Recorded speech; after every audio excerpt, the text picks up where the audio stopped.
Charles IV, King of Bohemia and Holy Roman Emperor, had a long and successful reign. The empire he ruled from Prague expanded, and his subjects lived in peace and prosperity.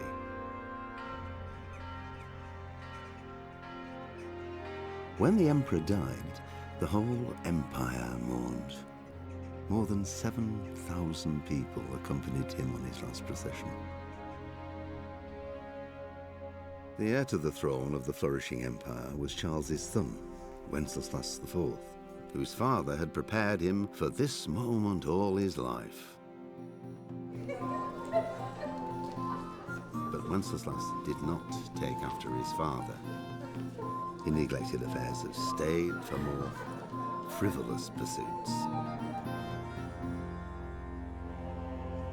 He even failed to turn up for his own coronation as emperor, which did little to endear him to the Pope. Wenceslas the Idle did not impress the imperial nobility either. His difficulties mounted until the nobles, exasperated by the inaction of their ruler, turned for help to his half-brother, King Sigismund of Hungary. Sigismund decided on a radical solution. He kidnapped the king to force him to abdicate, then took advantage of the ensuing disorder to gain greater power for himself. He invaded Bohemia with a massive army and began pillaging the territories of the king's allies. It is here that my story begins.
God bless. Same to you.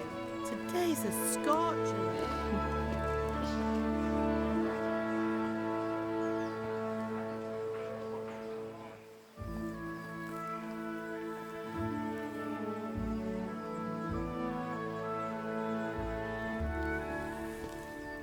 Well, husband, how goes it? Good.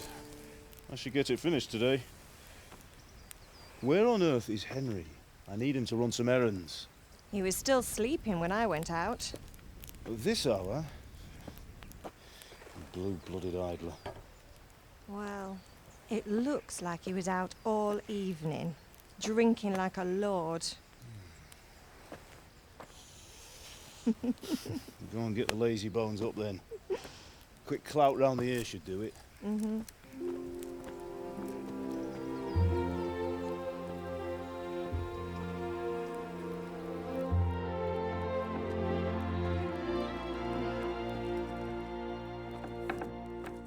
Henry!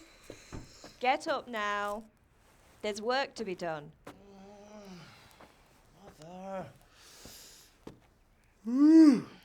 Get up or I'll come get you up, you sluggerbed.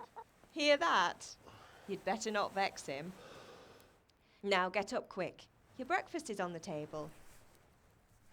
Wait, what's this? Have you been... Oh, Henry. How many times have I told you about fighting? Oh, it's nothing. It's just a scratch. You've been at that sword play again, haven't you? You'd better pray your father doesn't get to hear of it. You know how he feels about it. Oh, don't worry, it wasn't that. I just scratched myself is all. Well, just don't come crying to me if you really do get hurt. Now get up, you rogue.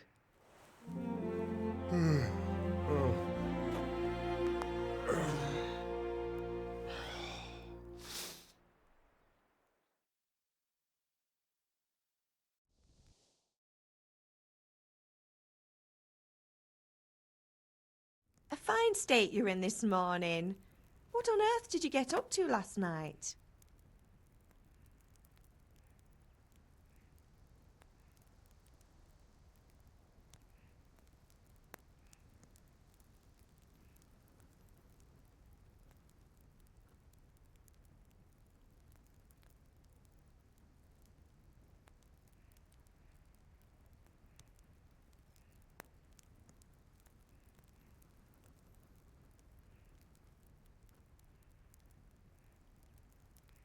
I was sweating in the forge all day yesterday, and then I was helping Fritz and Matthew with some errands.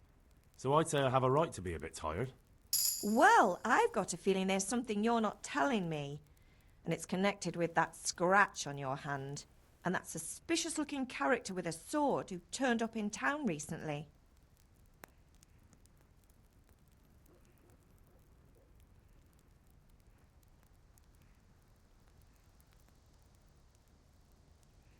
You think he's teaching me sword fighting, don't you? What use would that be to me? Here. I'm not lying to you, Ma. All right, then, if you say so. I don't mean to pry, but you know your father takes a dim view of such things.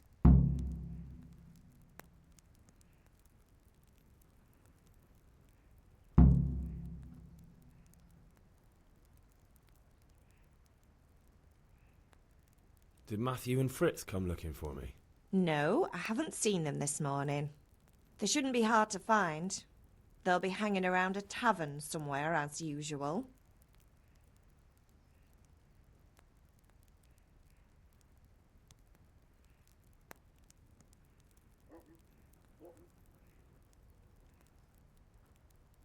Mother.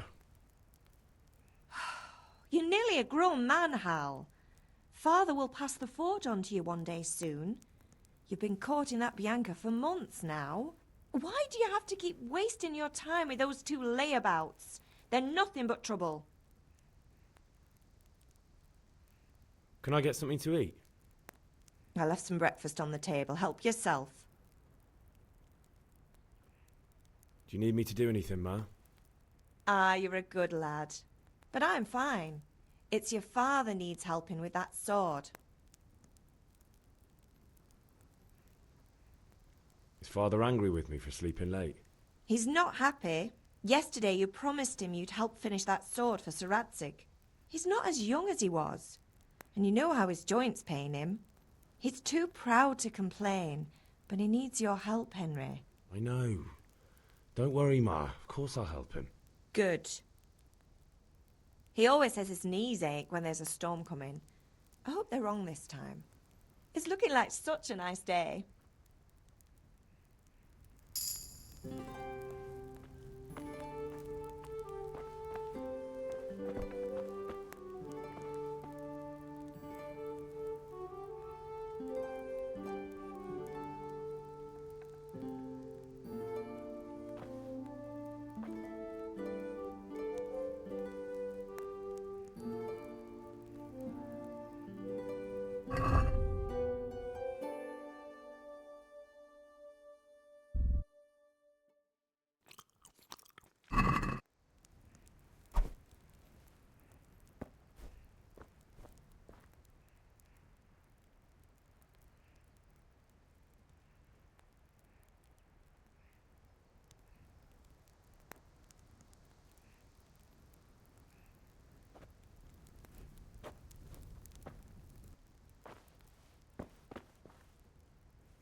Is everything all right, son? Do you need me to do anything, Ma? Ah, you're a good lad. But I'm fine. It's your father needs helping with that sword. Good luck, then. I feel quite hungry.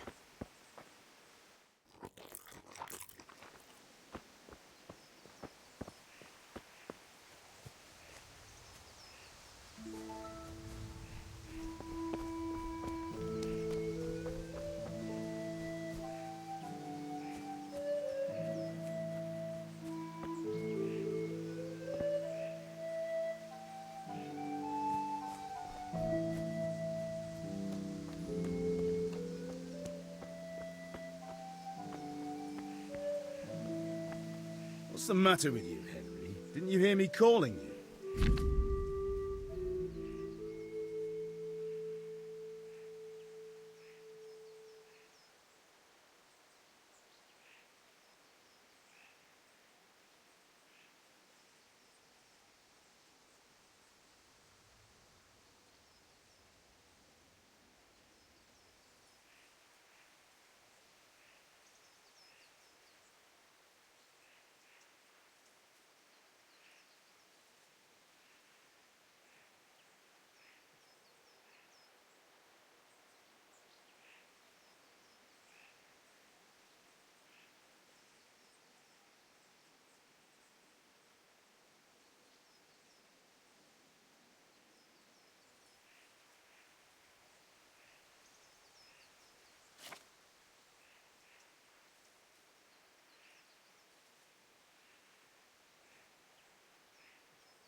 Sorry, I had to go and deal with something.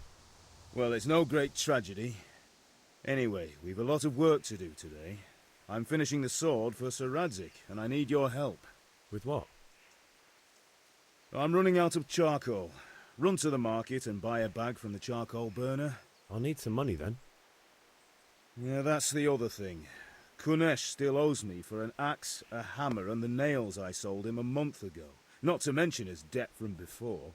Go and tell him to pay up, at least for the axe and hammer, and then use the money to buy the charcoal. Kunesh? That drunkard? That'll be fun. Well, you're a big lad now. I'm sure you can manage. If not, tell him that next time I'll come myself and personally use that hammer to bang those nails into his arse. Sure he'll be happy to hear it. Is that all? Not quite. The Chamberlain at the castle has the crossguard for Sir Radzig's sword, which I had engraved in Sasau. You want me to go and pick it up? All right. Money, charcoal, crossguard. Got it. And ale. Stop off at the tavern on your way home. I know you'll be going there anyway to see that girl of yours. But make sure the ale's still cool from the cellar when you get back. Her name is Bianca. Right, so make sure Bianca draws me a nice cool one. Run along now. Work won't wait.